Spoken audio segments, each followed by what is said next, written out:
ವಾಣಿಜ್ಯ ಬಳಕೆಯ gas cylinder ಪೂರೈಕೆಯಲ್ಲಿ ವ್ಯತ್ಯಯ ಉಂಟಾಗಿದೆ. ಹೋಟೆಲ್ಗಳಲ್ಲಿ ಪರದಾಡುವಂತ ಪರಿಸ್ಥಿತಿ ನಿರ್ಮಾಣ ಆಗಿಬಿಟ್ಟಿದೆ. ಖಾಲಿ ಸಿಲಿಂಡರ್ಗಳ ದರ್ಶನ ಆಗ್ತಾ ಇದೆ.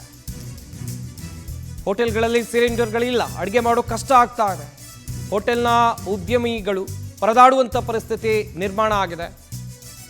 ಬೆಂಗಳೂರಿನ ಹಲವೆಡೆ ಖಾಲಿ ಸಿಲಿಂಡರ್, ಹೋಟೆಲ್ಗಳಲ್ಲಿ ಸಿಲಿಂಡರೇ ಇಲ್ಲ. 2 ದಿನದಲ್ಲಿ ಕಮರ್ಷಿಯಲ್ ಗ್ಯಾಸ್ ಪೂರೈಕೆಯಲ್ಲಿ ವ್ಯತ್ಯಯ ಆಗುತ್ತೆ.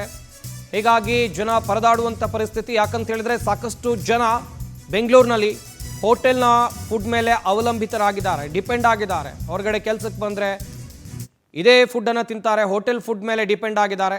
ಹೀಗಾಗಿ ಇಲ್ಲೂ ಕೂಡ ತೊಂದರೆಗಳು ಉಂಟಾಗಬಹುದು ಎನ್ನುವಂಥ ಲೆಕ್ಕಾಚಾರ ಜೋರಾಗಿದೆ. ಇವತ್ತಿಗೆ ಗ್ಯಾಸ್ ಮುಗಿದು ಹೋದರೆ ನಾಳೆಗೆ ಏನು ಮಾಡೋದು? ಆ ಕಡೆಯಿಂದ ಸಪ್ಲೈ ಆಗ್ತಾ ಇಲ್ಲ, ಇಲ್ಲಿ ಹೋಟೆಲ್ಗಳಲ್ಲಿ ಗ್ಯಾಸ್ ಇಲ್ಲ, ಅಡುಗೆ ಮಾಡೋದು ಹೆಂಗೆ ಅನ್ನುವಂಥ ಪ್ರಶ್ನೆ. ಈ ಬಗ್ಗೆ ನಮ್ಮ ಪ್ರತಿನಿಧಿ ಸುಷ್ಮಿತಾ ಪ್ರತ್ಯಕ್ಷ ವರದಿಯನ್ನು ಕೊಟ್ಟಿದ್ದಾರೆ, ಬನ್ನಿ ನೋಡೋಣ. ಮಧ್ಯಪ್ರಾಚ್ಯ ದೇಶಗಳಲ್ಲಿ ಯುದ್ಧ ಆಗ್ತಾ ಇರೋದ್ರಿಂದಾಗಿ ಭಾರತದ ವ್ಯಾಪಾರ ವಹಿವಾಟಿನ ಮೇಲೂ ಕೂಡ ಯುದ್ಧದ ಎಫೆಕ್ಟ್ ಜೋರಾಗಿದೆ. ಅದರಲ್ಲೂ ಕೂಡ ಪ್ರಮುಖವಾಗಿ ವಾಣಿಜ್ಯ ಸಿಲಿಂಡರ್ಗಳ ಪೂರೈಕೆಯಲ್ಲಿ ಅಭಾವ ಉಂಟಾಗಿರುವಂತದ್ದು. ಸದ್ಯ ನಾನು ಇವಾಗ ಹೋಟೆಲ್ ಒಂದರಲ್ಲಿದ್ದೀನಿ. ಇಲ್ಲೂ ಕೂಡ ನೀವು ನೋಡ್ತಾ ಇರಬಹುದು, ಒಂದು ಹೋಟೆಲ್ ನಡಿಬೇಕು ಅಂತ ಹೇಳಿದ್ರೆ ಗ್ಯಾಸ್ ಅತ್ಯವಶ್ಯಕ. ಯಾಕಂತ ಹೇಳಿದ್ರೆ ಒಂದು ಟೀ, ಕಾಫಿ ಆಗಿರ್ಬೋದು, ಒಂದು ಬಿಸಿನೀರು ಕಾಯಿಸೋಕ್ಕೂ ಕೂಡ ಗ್ಯಾಸು ಅತ್ಯವಶ್ಯಕ. ಪ್ರತಿನಿತ್ಯವೂ ಕೂಡ ಹೋಟೆಲ್ಗೆ ನೂರಾರು ಮಂದಿ ಬಂದು ಊಟ ಉಪಚಾರಗಳನ್ನ ಮಾಡ್ತಾರೆ. ಆದ್ರೆ ಈಗ ಸದ್ಯದ ಕಳೆದ 2-3 ದಿನದಿಂದಲೂ ಕೂಡ ಹೋಟೆಲ್ಗಳಿಗೆ ಸರಿಯಾದ ಪ್ರಮಾಣದಲ್ಲಿ ಯಾವುದೇ ರೀತಿಯಲ್ಲೂ ಕೂಡ ವಾಣಿಜ್ಯ ಗ್ಯಾಸ್ ಪೂರೈಕೆ ಆಗ್ತಾ ಇಲ್ಲ. ಹಾಗೆ ಕಳೆದ 2 ದಿನದ ಹಿಂದೆಯೂ ಕೂಡ ಗ್ಯಾಸ್ ದರವೂ ಕೂಡ ಏರಿಕೆ ಆಯಿತು. ಇವಾಗ ಗ್ಯಾಸ್ ದರ ಏರಿಕೆ ಆದ್ರೂ ಕೂಡ ಎಲ್ಲೂ ಕೂಡ ಹೆಚ್ಚಿನ ಅಮೌಂಟ್ ಅನ್ನ ಕೊಡ್ತೀವಿ ಅಂದ್ರೂ ಕೂಡ ಗ್ಯಾಸ್ ಪೂರೈಕೆ ಸರಿಯಾಗಿ ಆಗ್ತಾ ಇಲ್ಲ. ಹಾಗೆ ನೀವು ನೋಡ್ತಾ ಇರಬಹುದು, ಹೋಟೆಲ್ನಲ್ಲಿ ಸಾಕಷ್ಟು ಗ್ಯಾಸ್ಗಳು ಖಾಲಿ ಆಗಿರುವಂತದ್ದು, ಎಲ್ಲವನ್ನೂ ಕೂಡ ಸಾಲಾಗಿ ಇಟ್ಟಿದ್ದಾರೆ.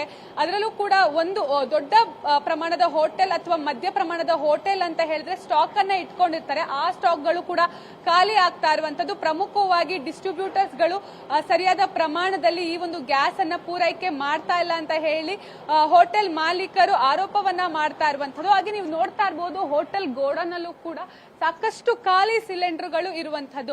ಒಂದು ಹೋಟೆಲ್ಗೆ ಪ್ರತಿನಿತ್ಯವೂ ಕೂಡ 5ರಿಂದ 6 ಸಿಲಿಂಡರ್ ಬೇಕಾಗುತ್ತೆ. ಇದ್ರ ಜೊತೆಗೆ ಸಣ್ಣ ಮಧ್ಯಮ ವರ್ಗದ ಹೋಟೆಲ್ಗಳಲ್ಲಿ 3ರಿಂದ 4 ಕನಿಷ್ಠ ಪಕ್ಷ ಏನು ಗ್ಯಾಸ್ ಸಿಲಿಂಡರ್ಗಳು ಬೇಕಾಗತ್ತೆ.